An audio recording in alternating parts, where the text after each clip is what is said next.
میں سے میں کافی بھول چکا ہوں، پر ہاں ایک حدیث مجھے بالکل آج بھی صحیح سے یاد ہے جو میں تمہیں بیان کر دیتا ہوں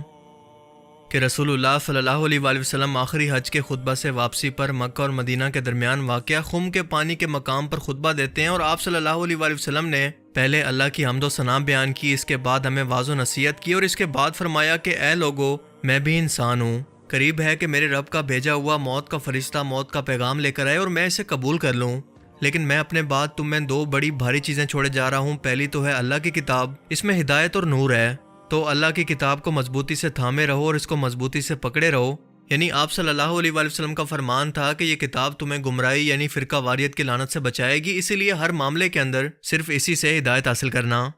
پھر فرمایا کہ دوسری چیز ہے میرے اہل بیت، میں تمہیں اپنے اہل بیت کے بارے میں اللہ کا خوف دلواتا ہوں، یعنی ان کے معاملے کے اندر اللہ سے ڈرنا، میرے بعد ان پر ظلم مت کرنا۔ یہ الفاظ آپ نے مسلسل 3 مرتبہ دہرائے۔